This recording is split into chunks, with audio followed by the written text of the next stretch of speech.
Hey there, folks. My name is Mike. I'm the host of the Mike Seibert Radio podcast. I'm also one of the organizers here at Icon Online. I had the opportunity to interview Emmy Award Winning singer-songwriter Stan Bush, and we talked about his songs from Transformers the movie, Dare and The Touch. He also answered questions submitted by the Icon Online fans, but we started the conversation discussing his brand new album, Dare to Dream, available now at stanbush.com. Check it out. Well, the first song from the album was written actually about a year and a half ago, came out in the summer of 2019. We did a music video for it, the song called The 80s. And the 80s is about 80s music, of course, and the feeling that it gives you when you go back in time to being a kid or whatever. And you know how music kind of does that. It takes you back in time. And anyway, it's a song about 80s music. And we did a music video, and my son plays a young me in the video. And he even rented a VW bus to get the whole time machine vibe going, Mm-hmm. So that was a lot of fun. And anyway, so after that, then later in the year, there were a couple of more songs that I wrote, and but the bulk of the album was written in 2020. Myself and my producer Holger Fath. It was sort of an interesting time. I mean, it was a really rough time for a lot of people, and with the COVID and all that. But if there's one sort of silver lining, is there was it was like a creative time, and also myself and my producer, we were able to just sort of focus in and just work on the album for pretty much most of the year. And anyway, we're very happy with how it came out. The reviews have been terrific, and people really seem to love the new album. It was actually voted number 10 album of the year last week or 2 weeks ago. So it's really getting well received. Netflix reached out to me, I guess it was around September, and they asked me to write a song about about fighting. The intention was to promote their two most popular anime shows, Baki and Kinga Nashura. And so anyway, we co-wrote this song. Got Lenny Macaluso, my co-writer of The Touch. We got together and wrote Born to Fight. And anyway, the song came out great. They loved it, and so we did a music video they produced with me, and it includes footage from the animated show. Yeah. It was very cool. I mean, it was fun making it, and I actually did a little bit of sort of preparation. Learned a couple of fight moves and all this stuff. my wife does fitness training, so she helped me with some of that, and it came out pretty cool, actually. It's like I don't know, I really like that style of music anyway, and it turned out it was a great opening track for the album. And but yeah, thanks. Dare to Dream, Stan Bush's 14th studio album, is out now. It is available at his website, stanbush.com, along with several other of your albums as well. So I pick up a few others while you're there as well, because I know I have. I was wondering if you could share with us. I know you've told the stories a million times, but somebody's show is somebody's first show. Could you tell us the story of Dare and The Touch from Transformers the movie? Of how they got in the movie, that sort of thing. Yeah. Well, okay, I was signed to Scotty Brothers Records, and Scotty Brothers had the Survivor and a few other bands. Anyway, we recorded The Touch. We wrote it originally, Lenny and I, with the idea of the movie Cobra with Sylvester Stallone. And anyway, it didn't end up in that movie, but the record label, they told me one day that, oh yeah, so The Touch is going to be in the Transformers movie.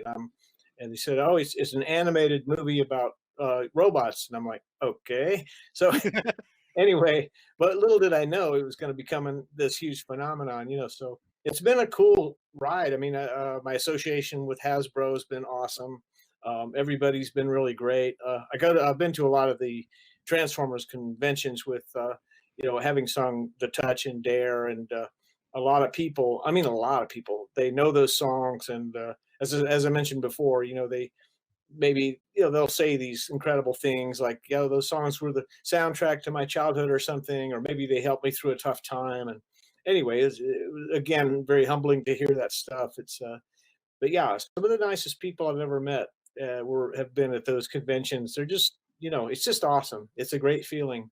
Mhm. So Does does Dare have a story that's different than The Touch? I mean, obviously The Touch was written for Cobra, but I think, if I'm not mistaken, Dare was came to be slightly differently.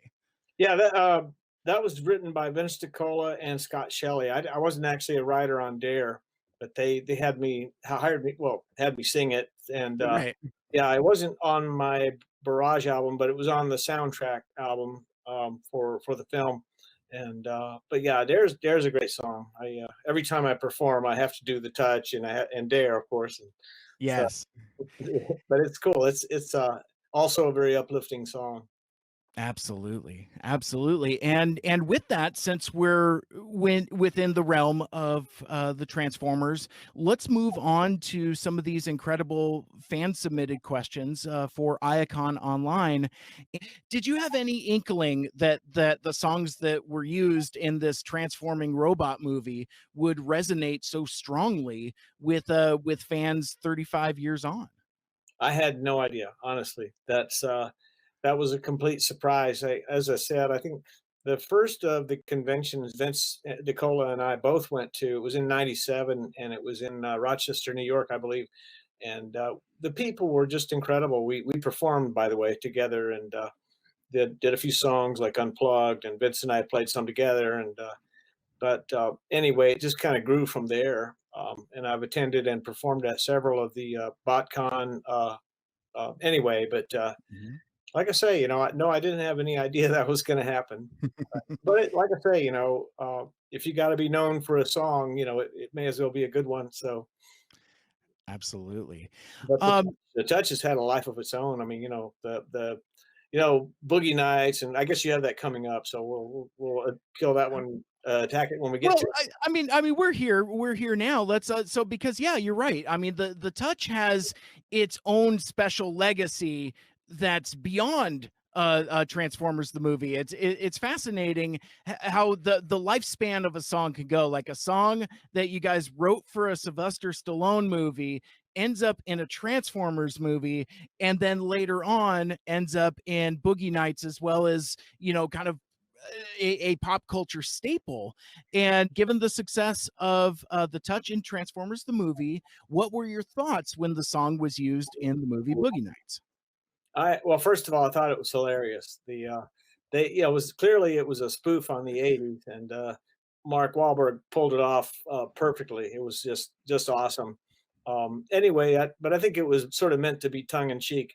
Uh, and just a quick Wahlberg story: I ran into him at a Transformers convention in about 3 or 4 years ago, and he was coming off of a panel, and we were both backstage, and he was walking by, and I said, "You got the touch." he, turned around, he turned around and said, "How did I do?" And I said, "It was great." Anyway, he comes over a couple minutes later and with his phone, and we're both standing singing into the phone like he's taping it, videoing, and singing the touch together like a couple of drunk guys. Right? It Oh was my hilarious. gosh. He puts it on his Facebook, and a couple hours later, we have 650,000 views, and it was pretty cool. The guy, he was really neat for him to do that, and Yeah. it's an amazing coincidence too, since he not only starred in Boogie Nights, but he also, was the lead actor in the Transformers, two or three of the live action. Yeah, so what a coincidence, right? And as it was, of course, Bumblebee movie did finally use the touch in that really Yes. cool cameo thing where you know so it's all good. Yeah.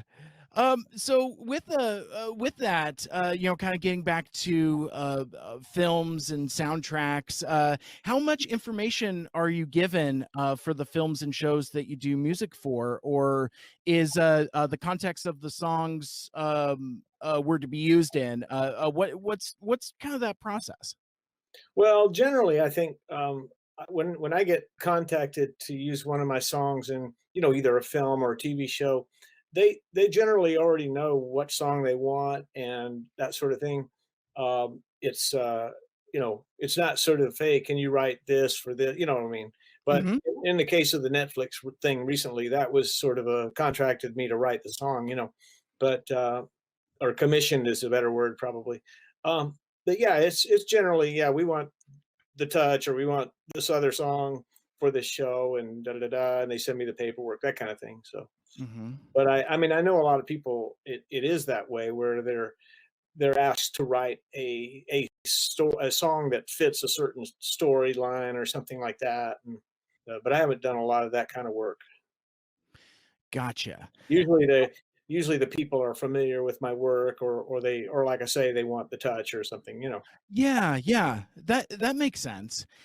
So getting back to the songwriting process a bit, what inspires you to write kick-ass motivational songs, especially now when times are a little tougher? Yeah, just like I said before, I think there always could be more positivity in the world. I think there's a lot of stuff, a lot of dark stuff these days on TV and everywhere, and it's I don't know. I to me, I'm all about hope and optimism. It's just that's just who I am. I've always been. I had a happy childhood, a close Mhm. family. My parents were awesome, that kind of thing, and I think that sort of shapes who you are. And anyway, that's just Yeah. I don't know. What can you say? Yeah. So getting back to Transformers, then, if you were asked to write music for another Transformers movie soundtrack, what would it sound like, and what would your inspiration be? Well, I think the '80s rock, power rock thing is to me the coolest stuff. Like songs like "Born to Fight" that have they got a lot of balls and all that, but they also have like a melodic thing that's really cool. It's reminiscent to me structurally, song wise, of like the early Foreigner, a bit, and Yeah, yeah. and let's see. Also, first of all, I'd be honored if they asked me to be involved in the new upcoming Transformers, because I've been part of the brand a long time, and everything's great. I mean, like I say, I've done tons of stuff, events and conventions, and my songs have been in the games, the Transformers games, Right. the Touch, and of course, Till All Are One was in the I think it's War for Cybertron Yes. game. So yeah. So anyway, it a song like that also would totally work for Transformers, or we could write a new song. But yeah, I'd be honored if they wanted a song. So, and I think really a lot of it too is just the '80s music itself, that Yeah. style. I don't know. You're certainly old enough to remember the '80s movies, right? They had Oh, these incredible songs that like Top Gun or whatever it is. Even like Eye of the Tiger, one of the greatest all time uplifting kick butt songs. It's like really cool stuff, and you'd walk out of the movie theater. You'd sing the song, you'd remember it. It's like those kind of big hooks, that they stick in your head, and you remember them. That sort of went away. I mean, the '90s music, the grunge thing, it was more about sort of angst and yeah, I'm pissed off and whatever. And then, yeah. I mean, things have kind of evolved, but I think one of the great things about '80s music, and that's why I think that there's been a resurgence, is because of that sort of, the big hook, the big '80s hook that people remember. And, the songwriting, it was a cool time, I think, for songwriting, because the songs had a neat structure. And one of the things I do is I change keys a lot. I modulate, and so you're listening to the song, and then it'll go to a new key, and you're like, wow, it's like I like to surprise people. To me, Yeah. I really try hard not to do something that is predictable. So This is kind of left field, but one of the questions we got, is it true you did the jingle for the Freddy Freaker Freak phone commercial? yes, I it was a favor for a friend. I swear it was. I had only been in LA about 6 months or something by then, and this guy asked me if I would do it, and then before I immediately was all over what it was at the time, sort of like the music video channel, Like I MTV or like MTV VH1? before Yeah. that, maybe before that even, but Okay. yeah, and it was just a sort of a. I don't know if you remember 900 numbers. You call up the Oh, yes. yeah, Oh, and yes. they bill you per minute on the call. They bill the caller, in other words. So So this person had this idea of making money doing that. And I didn't really know the whole story, but I just said, he's a friend, I'll do it, you know.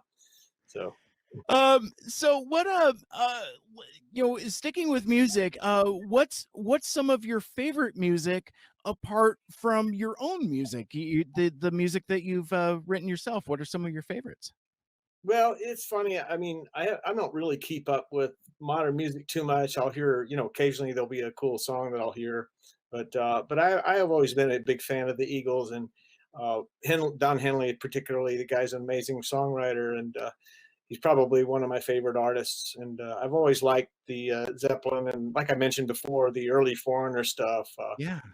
Just great songs, you know. But yeah, it's all about the songs. I mean, I grew up during the the late '60s, early '70s, and when they had like, well, of course, the Beatles, but then later, you know, there was this, you know, soul music, basically, you know, R&B, Motown. It was like the best stuff, some of the best songs. It's just incredible singing and playing, and just I don't know. Throughout the '70s, they had all these incredible bands like, you know, America and Yeah. Elton John, incredible. I've always loved Elton John, you know, his stuff. And so, yeah, it's kind of a wide, it's not just rock, but, you know, it's only rock. You know, I've listened to everything. Back Gotcha. then, back then, radio was all over the map. You could turn on AM radio and you'd hear like, you know, Jimi Hendrix, and then you'd hear like Bridge Over Troubled Water or something, you know. Yeah, It yeah, for sure. wasn't all like, you know, segmented and compartmentalized now like it is now. Going back to Transformers, you're part of the Transformers Hall of Fame. So as such, folks had a couple questions about the franchise for you, starting with, who is your favorite Transformer? Bumblebee. That's a solid pick. That's a solid pick. Now, if you could choose, which side, which faction would you choose, the Autobots or the Decepticons? I don't know. They're both pretty cool. Probably an Autobot because initially they were considered sort of more the good guys, you know. But I understand they kind of help each other now, and it's sort of evolved from there. And yeah, If you yourself, Stan Bush, if you were a Transformer, what would you be? oh boy, I have no clue. Honestly, I don't really have an answer for that one. Sure. But anyway, but yeah. So what? I don't know. I gotcha. No, that's fine, because like, some folks kind of gravitate to, ground vehicles, like, oh, I would be a Jeep, or like, I want the feeling of flying, so I would be a jet, Okay, or like, okay, a semi truck, a semi like Optimus Prime. We'll go with that. there it is. Yeah. Perfect. I love it. I love it. So what we've talked so much, Stan, about how inspiration is kind of a common theme within your music, and how that feeling is passed along to us fans that we enjoy in. But what do you do to pump yourself up? What inspires you, or fills you back up when you start to feel down? I just go outside. I mean, I live in the hills outside of Los Angeles, and it's a beautiful area. Got a hilltop cottage with a view, and do hikes and stuff. And I just like to be outside, and that's and exercise, of course. You know, working out. Sure. That pumps me up literally and figuratively. So it's important, I think, to move and get out. You know, because I think that seems to fix whatever's going on, you know, with you know, all of us we get stuck in this, you know, it's a incredibly, you know, crazy world these days, and just living and working in the modern world is stressful, you know. And I think all of us have to find our own sort of release. And that Cool. So, with the, we've talked pretty extensively about your songwriting process, but when you write music, which is harder, the verses or the choruses? probably the choruses, I think, because you need to come up with a hook that's going to be memorable. You want something that's, first of all, catchy, second of all, hasn't been done to death. You want to have something that sounds sort of original, and I don't know, it just seems like you can get away with a verse as long as it builds and has I usually do sort of what they call a B section, sort of a between the verse and the chorus, like another little section, a B verse or B section we called it, and then a bridge, of course. Just if you have all of those elements, and each one can be really catchy and hooky, as it were, uh, then you can really have a very strong song, melodically and musically. And I think, again, lyrics are hard. That's the thing. I think I've gotten smarter over the years, I think, and that's one of the keys, I think, to being able to think of a lyric that's going to work and be sort of, clever a little bit, not too crazy, but something that's relatable. And I think I read a lot too, so that helps. Um, you had mentioned some of those early experiences going to BotCon and playing with Vince and being included in part of the fandom, and being appreciative of Transformers fandom. But I was wondering, well, the person that submitted the question was wondering, what's one of your favorite memories with fans? It's just humbling is the main thing I can say. And these people have been wonderful. And I mean, I've like I said, I've received fan mail over the years that they say wonderful things about the song, or maybe how what it meant to them as youngsters, and so forth. Maybe they were in a tough time and it helped them through it and overcome obstacles in life. And one of the cute things, I had a fan, when a little kid wrote me a fan letter, and he says, "You're my biggest fan." He had it backwards. Oh, that's sweet. I Isn't love that cute? that. I love that, yeah. That's adorable. Now, I forget if I asked you this earlier or not, but were you familiar with Transformers at all, prior to, Scotty Brothers basically putting your song "The Touch" in this Transformers movie? Yeah, I had, let's see, a cousin, he was 9 years old at the time, and he had a Transformers toy, and he was showing me how he could turn it from a truck into a robot, and, like, and it was done. And, I mean, I couldn't do it to save my life. I was like, I so understand. so that was I sort of I knew what they were, but that was the extent of it. So in the beginning. I learned more over the years, like I said, being associated with the brand, and mainly from fans. They would say, "Oh, yeah, this one does this," and that kind of thing. And Yeah. You've done a bunch of work with Disney, like Mickey sports songs, songs from the Hundred Acre Wood, and so on. And it's kind of outside of what I guess the types of music that Transformers fans are used to from you, from Stan Bush. What's that relationship been like with Disney and making those songs? well, like I say, I've had a long career as a singer, and I've gotten called by uh, Disney and other people over the years to sing various things. And some of it I like I say, I'm literally on the project for a couple of hours. They'll say, "Oh, can you come sing this?" And Yeah. there was a song, I mean, a film, sorry, TV show rather, a cartoon that I sang on. That was a Disney, and I'm trying to remember the name of it. Anyway, but it was really good. And but it'd be impossible for me to. I mean, half the stuff I sang on, I don't even remember. People will come back years later and they'll have like this demo. So, "Hey, you remember this?" And I'm like, "No." No, they would sometimes they'd send me a cassette tape, a week or two ahead, and I'd listen to it literally on in the car driving there, and but I don't know. It's been a long career, really fun though. I mean, it's cool singing all kinds of different things, songs and different, uh, film things and whatever. But I even did a Disneyland park. They had a thing called Blast to the Past. It was a sort of Oh, a they had it ran for a while as a 50. It was like a 50s theme, 50s music. So Oh, cool. yeah, I'm not familiar with that. I'm gonna have to check that out. That sounds awesome. yeah, yeah. So it's just one of those things. I've sung a zillion things, and don't remember half of them, Right. but it's been fun.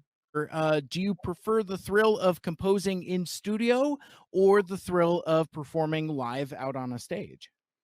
'Cause Wow, they're that's 2 different energies. It's 2 yeah. very different things. They're very different, and they're both awesome. When you're performing, it's like I get this feeling like I'm flying almost if I'm really on and my voice is really working, and it's a great feeling. But ultimately, I think songwriting is the most rewarding, especially when you come up with something that you feel like is a great song. It's hard. It takes a lot of energy. It's like a puzzle. You get one little thing that works, and it might take days or even weeks before you start to get the other pieces you need to make it all sort of come together. And then it's like, wow, the feeling of sort of creating something from nothing is Mhm.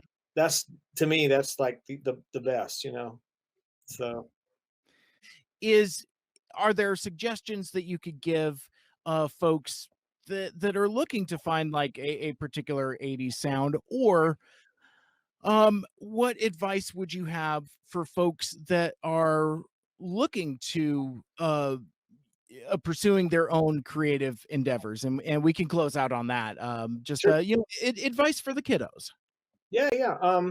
Well, sort of 80s music, to me, I mean, I think of 80s, I think of like big sound, like the drums are big, the guitars are big, uh, keyboards, fat keyboards, and the drum sounds are huge, so part of it is that, and also like layering, you put, instead of just one guitar track, you might have like four or something, and two couple of them are double power chords, and a lot of it too is the style of writing. You have like I use a lot of background vocals, and I sing all the parts on that. But I'll do like it's 3-part harmony, but I'll sing each part 4 times. So there's like 12 singers instead of 3 or 4. Yeah, 3.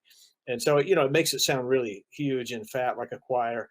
But yeah, I think a big part of it is production. Like 80s stuff is big, and it requires a lot of time to put that stuff together, recording wise and all that. It's not like something you can record a song in like 2 days or something. I mean, it really takes a lot of time to put, and each part has to be really carefully played and in tune, and the vocals need to be in tune. A lot of rock stuff has a higher vocal, and of course that helps for me that I'm a tenor, so I can still sing those high notes and that kind of thing. But a lot of it's the style of song, that works. I mean, sometimes you can take a song that would work either as a country song or an '80s rock song, and a lot of it's the production. But as far as software, I'm a Pro Tools guy, and Sure. yeah, so that's pretty much the software. But I mean, mainly you can do a lot. I mean, they have all kinds of stuff now to assist in home recording. You can get stuff that are fairly inexpensively, software and hardware and things for home recording. So Stan, I really appreciate you being so generous with your time and for answering through those fan submitted questions. That was a ton of fun. I really appreciate you being able to join us here today. thanks for having me. It was my pleasure.